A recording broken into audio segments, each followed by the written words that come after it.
It was meant to be a relaxing weekend away, an escape from the daily grind. My wife Harper had organized the entire camping trip, eagerly planning every detail down to the last campfire song. She had even invited her mother, Carol, whose enthusiasm for outdoor adventures had waned years ago. Yet, somehow, Harper had convinced her, probably with the promise of good company and plenty of wine. When we arrived at the campsite, it was exactly as I had hoped. Towering pine trees stretched toward the sky, the quiet hum of the river in the distance set a calming background, and the fire crackled as we set up our tents.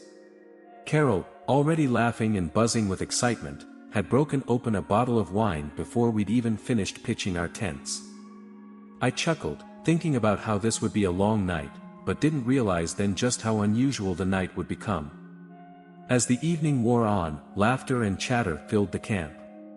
Harper stayed up late, catching up with friends by the fire, her voice blending with the night sounds. Feeling tired from the day's activities, I excused myself and headed to the tent, looking forward to a bit of peace. The stillness wrapped around me, and I had just started to drift off when I heard the tent zipper, signaling someone entering. I looked up, expecting Harper. But to my surprise, it was Carol, my mother-in-law, who stepped in, unsteady and clearly feeling the effects of all that wine. Her cheeks were flushed, and her smile was wider than usual, almost childlike in its openness. She clumsily closed the zipper behind her, letting out a light giggle as she tried to steady herself. "Oh, David," she said, her voice a bit louder than necessary in the quiet tent. "Harper's still out there, caught up in all the stories and songs. I thought I'd get settled in here. I hope you don't mind the company." I forced a smile, caught off guard by the situation but determined to stay polite. "No problem, Carol," I replied, trying to make my tone light. "Just didn't expect you." She laughed and settled herself on the sleeping bag beside mine. "Didn't expect to be here either," she said, a little more to herself. She leaned back, her eyes fixed on the top of the tent as if in deep thought. There was a wistfulness in her voice, a hint of something more than just the wine. The silence that followed was comfortable at first, but soon, the small space felt increasingly close. Carol began talking, her voice soft but steady, about her life, her past, and moments she hadn't shared with anyone, especially her struggles with loneliness. There was a vulnerability in her tone, and for the first time, I felt like I was seeing beyond her usual cheerful demeanor.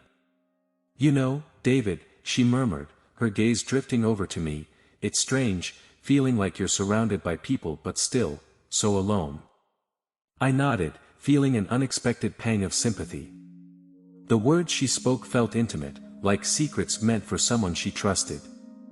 There was something surreal about hearing them in this setting, the darkness of the tent and the gentle night sounds outside making everything feel almost dreamlike. The usual barriers felt blurred, and the air between us grew thick with unspoken emotions. She spoke about her younger days, when she and her late husband had set out on countless adventures, filled with dreams and ambitions. There was a sadness in her voice, but also pride, memories she held close to her heart but had buried deep, as though they were too fragile to revisit. "They're just memories now, though," she murmured, her voice barely above a whisper. "Life doesn't exactly turn out how you planned it, does it?" She let out a soft, self-deprecating laugh that hung in the air for a moment before fading into silence. The weight of her words settled around us, and I found myself wanting to offer something in return, something that showed her she wasn't alone in that feeling. "I get that, Carol," I replied, choosing my words carefully. "Sometimes, it's easy to lose sight of the things you once wanted, especially when life keeps throwing curveballs." She looked at me then, with a curious expression, as though surprised that I understood. For a brief moment, it felt like we were no longer just in-laws navigating polite family interactions. We were two people, sharing a moment of vulnerability, of understanding. As her gaze softened, she reached out, placing a hand gently on my arm. "Thank you for listening, David," she whispered. It's been a long time since I've felt heard." I offered a reassuring smile, though a part of me wondered if this was a weight Harper was aware her mother carried. Carol's cheerful exterior had always made it easy to assume she was content. But here, in the stillness of the night, that facade had cracked, revealing someone who longed to be seen and understood. The silence that followed was gentle, filled with a newfound respect and understanding. Carol slowly reclined back onto her sleeping bag, her eyelids growing heavy. "Good night, David," she murmured, her voice drifting off as sleep began to claim her. As the night grew still I lay awake, her words echoing in my mind. I hadn't expected the evening to take this turn, nor had I anticipated feeling this strange sense of kinship with her.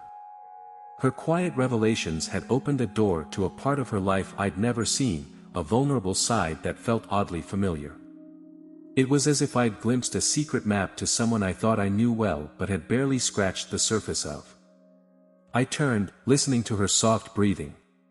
In the dim light of the tent, she looked peaceful, years younger than I'd ever seen her, almost fragile. It stirred something in me, a mix of protectiveness and an urge to know more. What was it about that loneliness she spoke of? What had those dreams of hers been, and why did they slip away? It was strange to think that this woman, always so vivacious around others, could carry such a weight. Just then, a muffled laugh from the campfire pierced the silence. I could picture Harper still out there, her head thrown back in laughter, surrounded by the warmth of friends, oblivious to the depth of her mother's unspoken sorrows. It felt surreal. Outside,